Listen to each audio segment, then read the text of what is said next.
Bună ziua, dragii mei! Astăzi am revenit din nou cu un videoclip pe variante în tarot. Bineînțeles că în zilele următoare voi reveni din nou și cu ceștile de cafea și poate cine știe și cu o altă noutate, adică globul de cristal. Da, deci așa că rămâneți aproape pentru a putea vedea etalările mele, indiferent dacă sunt în tarot, în cafea sau poate că în globul de cristal. În permanență încerc să mai schimb ca să nu vă plictisesc. Dar, după cum puteți observa, avem două variante, varianta numărul 1 și varianta numărul 2. O să vă rog să vă alegeți una dintre cele două variante cu care considerați că rezonați cel mai bine sau să le ascultați pe ambele și să luați doar ceea ce vi se potrivește. În etalarea de astăzi o să încerc să aflu ce ascunde persoana voastră cu adevărat și de ce nu vă dă drumul. De ce în permanență se întoarce, pleacă, se întoarce sau de ce rămâne acolo în permanență dacă spune că relația nu îi place, da? Sau că voi nu sunteți femeia perfectă. Nu știu, ceva de această natură. O să încercăm să aflăm aceste lucruri. Bun. Voi sper că v-ați hotărât deja la ce variantă doriți, iar eu voi începe, bineînțeles, cu prima variantă. Hai să vedem ce ascunde cu adevărat și de ce nu îți dă drumul. Hai să vedem ce ascunde cu adevărat și de ce nu îți dă drumul.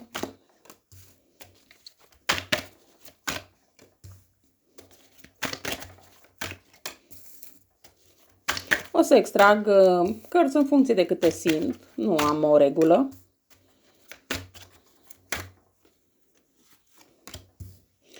Pentru că mi este foarte clar că voi aici aveți nevoie de răspunsuri, destul de multe.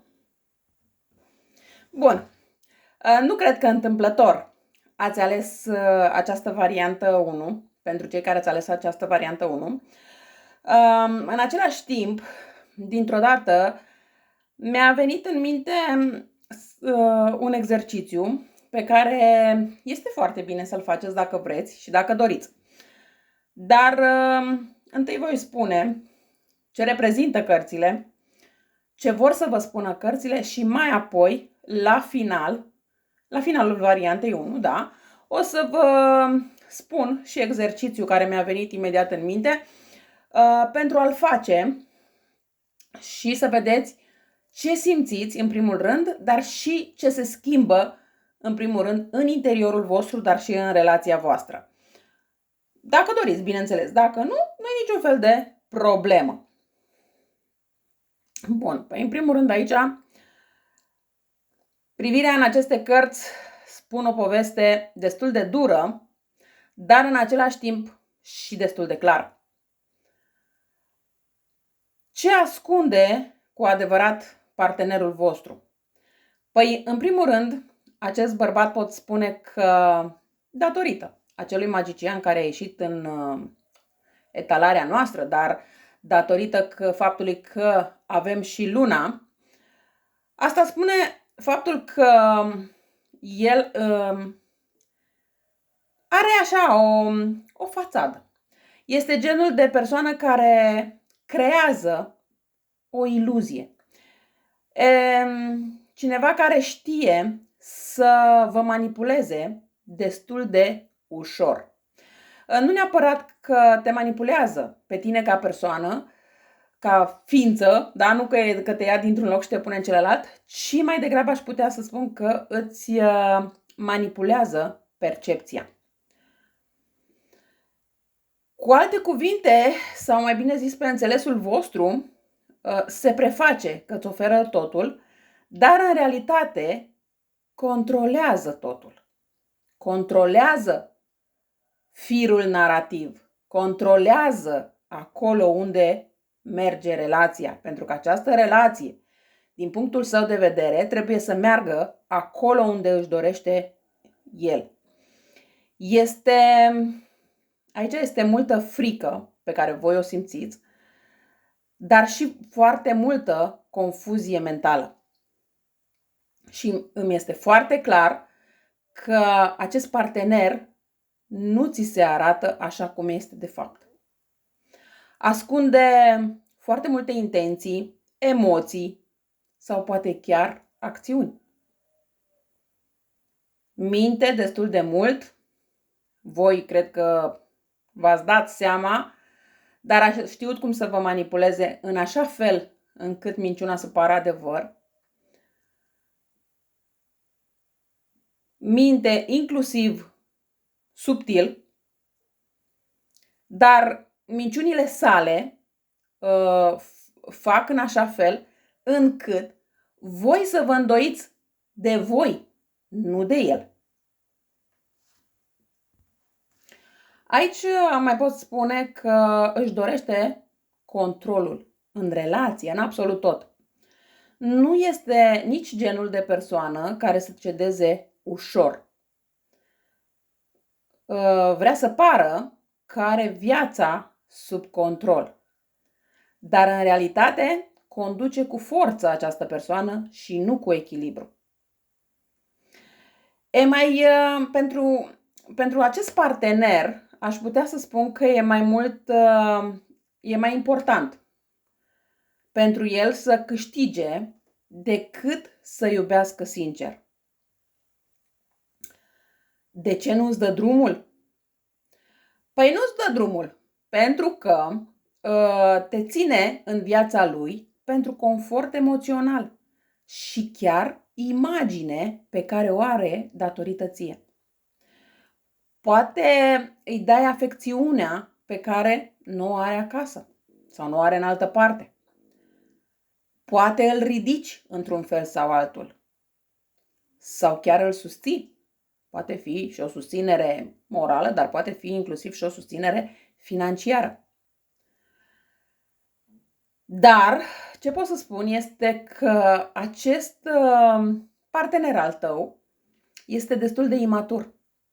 Oferă prea puțin și visează foarte mult, fără să acționeze concret.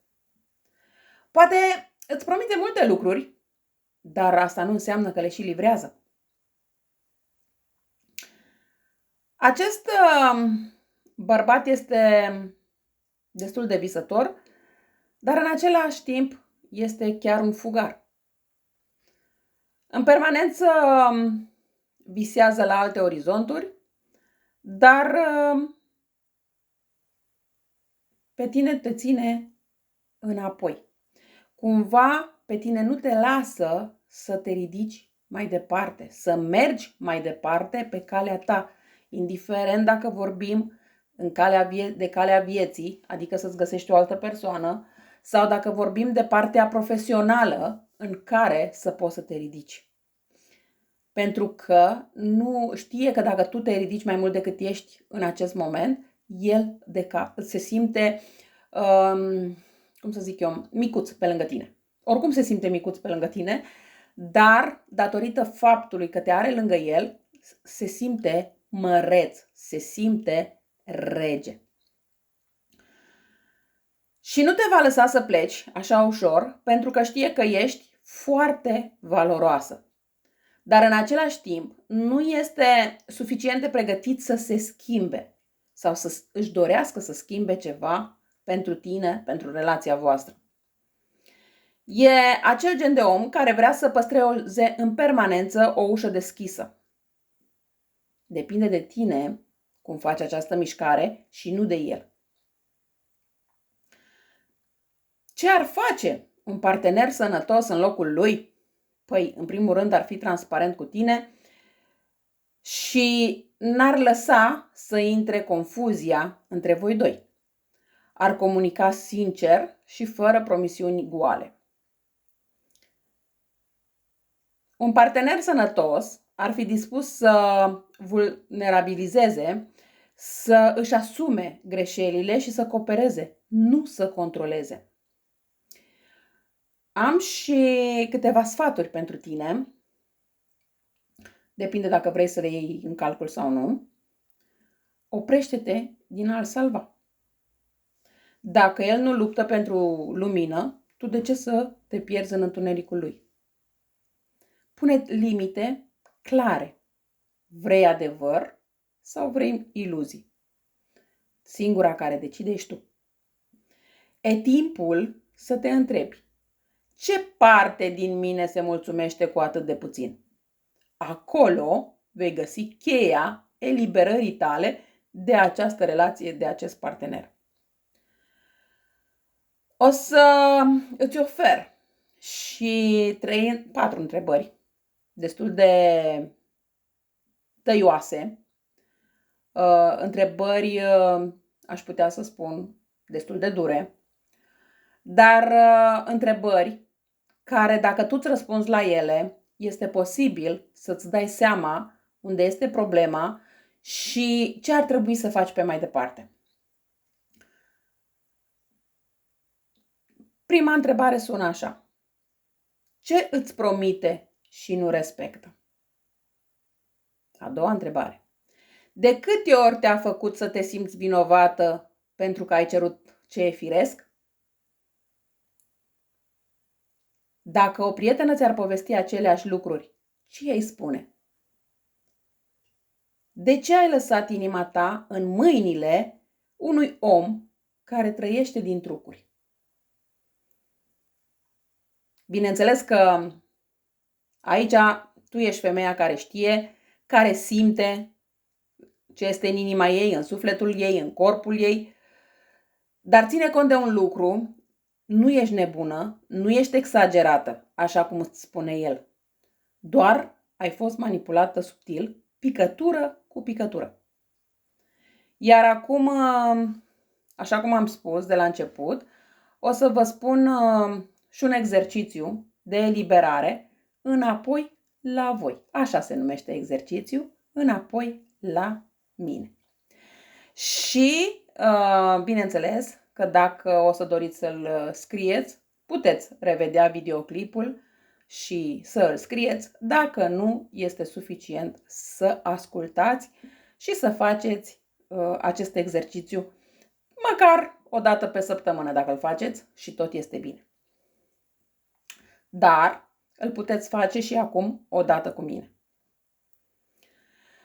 Închide ochii, inspiră adânc pe nas și expiră pe gură. Fă asta de 3 ori.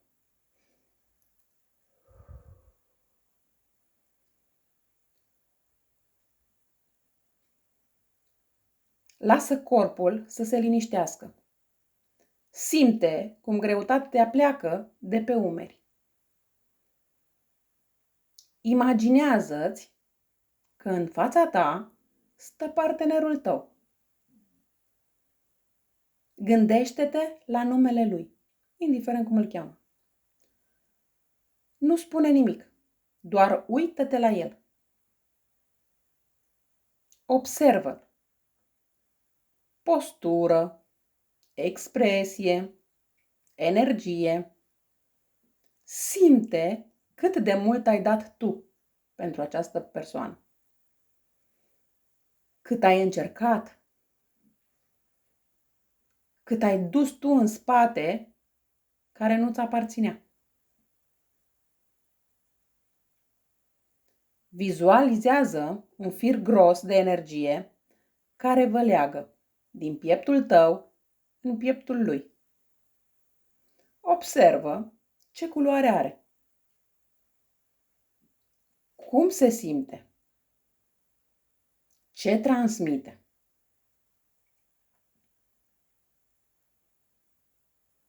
Iar acum, pentru cei care sunteți singuri, puteți spune cu voce tare. Pentru ceilalți, puteți spune următoarele cuvinte în gândul vostru. Îți dau înapoi ce e al tău, durerea, fricile, controlul, așteptările tale. Nu le mai car. nu sunt ale mele. Inspiră, vizualizează cum firul se slăbește și culoarea firului se schimbă. Iar acum spuneți cu voce din nou. Îmi iau înapoi puterea, vocea, încrederea, granițele, adevărul meu, mă aleg pe mine. Acum taie acel fir cu o sabie de lumină, cu mâna, cum simți tu.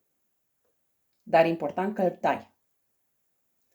Simte cum energia revine în tine. Poate o simți în piept, în mâini, în stomac, în picioare. Și acum spune cu voce tare. Nu mai accept relații care mă micșorează. Nu mai rămân unde trebuie să mă lupt pentru demnitate. Eu sunt suficientă, sunt întreagă, sunt liberă. Și mai spunem această frază încă o dată. Nu mai accept relații care mă micșorează, nu mai rămân unde trebuie să mă lupt pentru demnitate. Eu sunt suficientă, sunt întreagă, sunt liberă. Iar în încheiere, respiră din nou adânc, pune mâna pe inimă și spune așa. Sunt aici, mă văd, mă aud și n-am nevoie de nimeni care să mă salveze. Eu sunt salvarea mea. Mai repetăm încă o dată. Sunt aici, mă văd, mă aud și n-am nevoie de nimeni care să mă salveze. Eu sunt salvarea mea. Iar acum, respirați și expirați de 3 ori și reveniți din nou în planul vostru. Puteți repeta acest exercițiu ori de câte ori simți că te trage această persoană înapoi. E de fapt un ritual de reamintire că nu ești o victimă. Ești o femeie care s-a pierdut un pic din cauza acestei persoane, dar care acum se întoarce înapoi la ea. Așa că vă doresc mult succes! Asta a fost pentru voi varianta numărul 1. Și bineînțeles că voi trece la varianta cu numărul 2.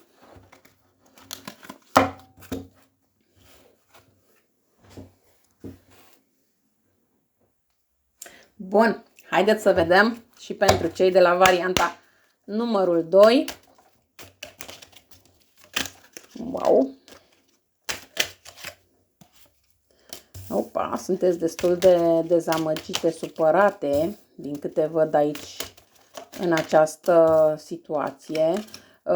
Singurul aspect pe care încerc să vi-l spun, aveți grijă cu cine vorbiți despre această supărare a voastră. De ce? Pentru că s-ar putea ca o anumită femeie, posibil din zodia Balanță, dar nu neapărat, poate să vă dea niște sfaturi, dar asta nu înseamnă că sfaturile respective sunt valabile pentru voi sau vi se potrivesc vouă.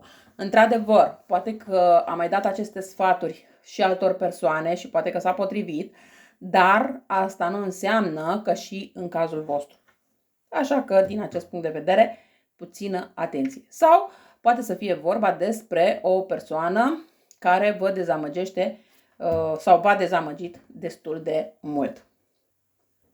Aici voi începe. În primul rând, cred că printre voi sunt într-adevăr și persoane, posibil una, două persoane, nu știu, care poate ați ascultat prima variantă, ați văzut că rezonează, că este ceva acolo care se potrivește, dar totuși ați vrut să rămâneți destul de sceptice, în speranța că varianta numărul 2 este una mai pozitivă și lucrurile merg într-o direcție pozitivă.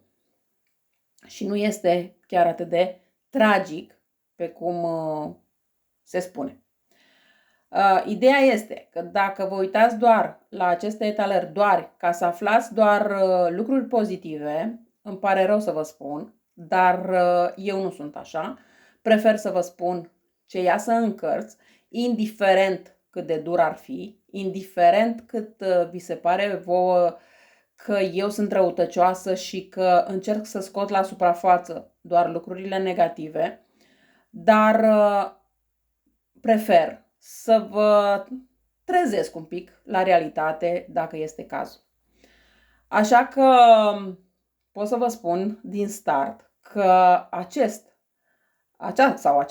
variantă numărul 2 ne dă un mesaj care este puțin mai brutal și mai clar decât la varianta numărul 1. De ce spun aici? Pentru că există un adevăr destul de dur pe care poate voi ați vrut să-l vedeți sau poate că nu. Dar ideea este că această persoană te ține captivă emoțional într-un ciclu de suferință pentru că tu ești ancora lui. Dar el nu are intenția sinceră de a onora sau chiar elibera situația dintre voi doi. Ce pot să îți spun aici este clar că această persoană te-a trădat. Te-a trădat poate emoțional, poate chiar și fizic. Te-a rănit destul de mult, dar nu recunoaște profunzimea răului făcut. El poartă o vinovăție pe care o reprimă și o proiectează asupra ta. În viața lui s-au întâmplat anumite evenimente în trecut, iar acum acele evenimente care i-au adus tristețe le reprimă cumva în tine. Nu doar că nu-și asumă această relație în totalitate, dar vrea să te facă să simți că e vina ta pentru tot ceea ce se întâmplă. Dacă el taie o felie de pâine și să taie la deget, e vina ta. Pentru că n-ai tăiat tu pâinea în locul lui. Dacă el trece pe culoarea roșie la semafor, e vina ta. Pentru că n-ai fost acolo să-l ții de mână. Și în permanență este vina ta. Îți aduce foarte multă anxietate și chiar nesiguranță. Și te face să te simți destul de blocată în această conexiune. Dar tu nu ești blocată. E doar o iluzie alimentată de el. E doar manipulare. Și o mare suferință acumulată. Această persoană, acest partener, acest iubit, cum vreți voi să-l numiți, ascunde foarte multe lucruri. Are foarte multe secrete. Și niciodată nu spune tot. E tăcut când ar trebui, de fapt, să fie sincer. E destul de misterios, nu din profunzime, ci din manipulare. Această persoană, pot să spun, că își folosește tăcerea ca pe o armă pentru a-ți tăia accesul la adevăr. Pentru că dacă tu ai afla adevărul în totalitate despre această persoană, probabil că ai renunțat din start. Și atunci, bineînțeles că nu-și dorește acest lucru. În același timp, vrea control. E genul de persoană care îi place să fie admirat, dorit, validat, dar în același timp este și rece și calculat. În permanență, această persoană acționează din mândrie, nu din iubire. E de fapt un jucător de putere. Și ca să răspundem și la de ce nu îți dă drumul, pentru că pentru el tu ești familiarul. Ești acel loc sigur în care se poate întoarce chiar dacă îl distruge. Îi oferi loialitate, grijă, emoție, dar el nu îți oferă mai mult decât firmituri. Îți dă doar atât cât să nu pleci de lângă el. Imaginea publică e destul de importantă pentru el. Poate vrea să pară moral, spiritual, corect, sau poate e prins într-o imagine destul de falsă a relației voastre, în care vrea să păstreze aparențele. Aici este posibil ca și oamenii din jurul lui să îi fi spus, nu știu, că nu știe să poarte cu o femeie, că de-aia are mai multe relații, că nu stau femeile cu el și așa mai departe. Și atunci, pentru a păstra aparențele, bineînțeles, e în stare să vă țină pe voi acolo. Tu știi în inima ta că trebuie să pleci. Aici mi-este foarte clar că e ca și cum interiorul vostru strigă. Scapă! Nu ești în siguranță aici. Dar el îți leagă subconștient corăbioara de malul lui. Vrea să pleci, dar doar atunci când el decide. Când el consideră că are tot ce are nevoie, fără să-i lipsească ceva dacă voi plecați. Cum ar trebui să acționeze un partener sănătos în locul lui? Păi, în primul rând, un partener sănătos ar recunoaște greșelile. Nu te-ar face să te îndoiești de realitatea ta. Ar comunica deschis, fără secrete și chiar tăcere manipulatoare. Ar lăsa în pace o femeie pe care nu poate sau nu vrea să o iubească sincer. Sfaturi clare pentru tine: nu mai aștepta schimbarea, pentru că schimbarea lui este o promisiune toxică, nu o realitate. Fă un plan de ieșire, fie el fizic, emoțional, energetic, începând inclusiv de azi.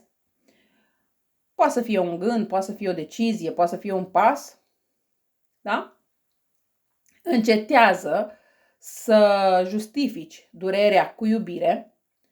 Nu e iubire când te simți înjunghiat în fiecare zi. Este bine să-ți refaci limitele, reînvață să spui, ajunge, mă aleg pe mine. Și am și câteva întrebări tăioase, într-adevăr, pentru tine, dar sunt întrebări care, dacă tu reușești să-ți răspunzi la ele, tu personal, îți vei da seama că tu singură îți vei deschide anumite uși. În primul rând, ușile interioare pe care tu le-ai închis. Câte nopți ai petrecut în durere sperând că o să te vadă?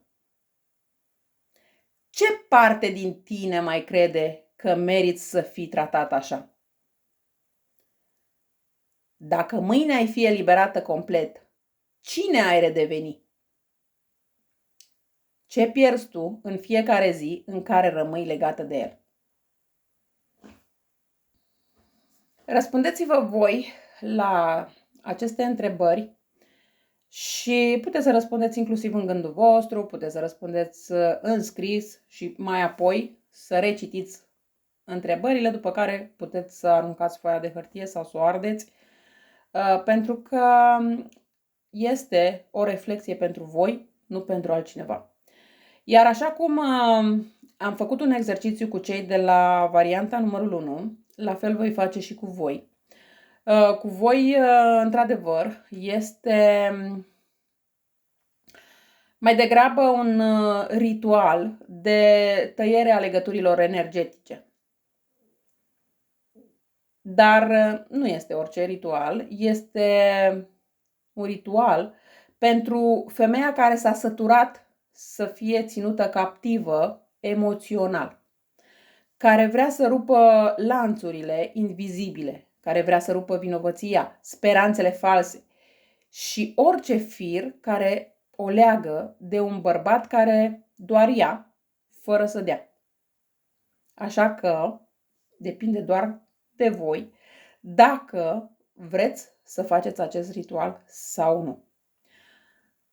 Puteți să îl faceți acum sau puteți să salvați acest videoclip și să îl faceți altă dată. Eu o să încerc să și înregistrez acest ritual separat și să îl aveți ori de câte ori aveți nevoie la îndemână. Doar intrați pe YouTube în secțiunea playlist și acolo găsiți tot felul de ritualuri. Dar și eu în zilele următoare o să încerc să-l înregistrez și pe acesta și îl voi adăuga acolo pentru fiecare dintre voi. Și ritualul este așa. Nu mai ești stăpânul sufletului meu. Are într-adevăr o durată de 15-30 de minute, la care ai nevoie de o lumânare, ideal albă, o foaie de hârtie și un pix, un bol de apă sau sare și un spațiu liniștit în care să nu te deranjeze nimeni. Acum voi începe cu pregătirea spațiului sacru. Aprinde lumânarea, stai în liniște, închide ochii și spune cu voce tare. Dacă n-ați reușit să vă luați încă lumânarea, foaia de hârtie, apa, sarea, nu-i niciun fel de problemă, puteți pune pauză și în momentul în care le luați, ascultați după videoclip, da? Fără niciun fel de problemă. Bun, și spuneți următoarele cuvinte. Aici și acum creez un spațiu sacru. Sunt în siguranță, am nevoie să mă eliberez. Cer adevăr, cer putere, cer eliberare. Luați foaia de hârtie și scrieți pe ea. Te-am lăsat să intri în spațiul meu. Ți-am dat încredere, iubire, iertare. Ți-am permis să mă influențezi. Ai luat, ai mințit, m-ai făcut să mă îndoiesc de mine. Dar acum te dau afară. Nu mai ești binevenit în mintea, inima sau trupul meu.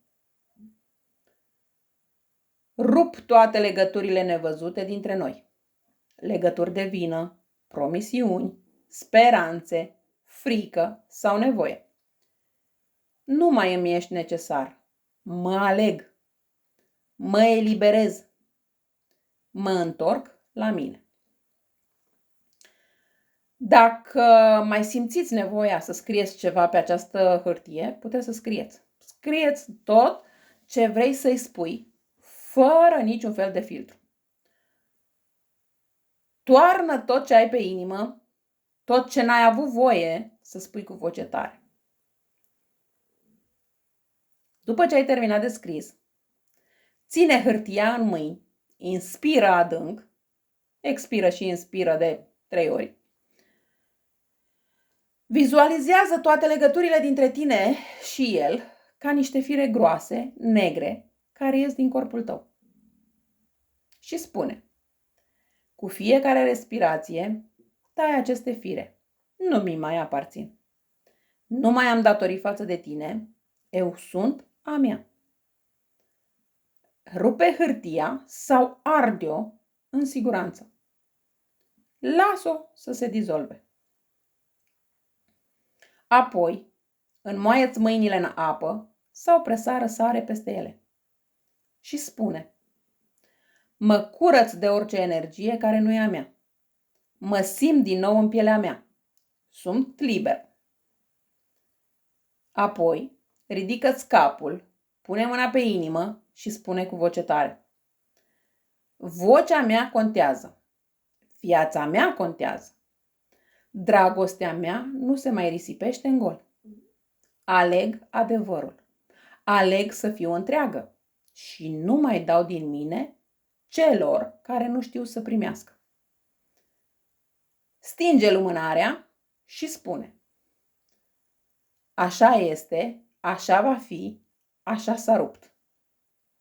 Poți să spui: așa este, așa va fi, așa s-a rupt, amin, de 3 ori, 4 ori, 5 ori, de câte ori simți nevoia.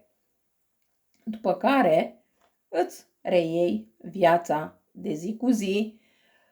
De preferat ar fi să repeți acest ritual măcar o dată pe săptămână și de preferat ar fi atunci când începi cu acest ritual să nu despici firul în 4, nici cu gândurile, dar nici cu altă persoană. Încearcă să păstrezi un pic de liniște din punctul ăsta de vedere și din aceste motive, pentru ca energia să poată lucra și să se așeze. Da? Ok. Asta a fost etalarea pentru voi. Sper că a fost o etalare plăcută. Și nu doar că a fost o etalare plăcută, dar sper că a fost o etalare care v-a deschis puțin mintea, sufletul și ați putut găsi în această etalare, să-i spunem așa, o mică vindecare a sufletului. Eu aștept, bineînțeles, comentariile voastre, iar pentru cei care doresc o etalare privată, găsiți detaliile în descrierea videoclipului. Vă mulțumesc că m-ați ascultat și vă doresc o zi cât mai frumoasă în continuare. La revedere!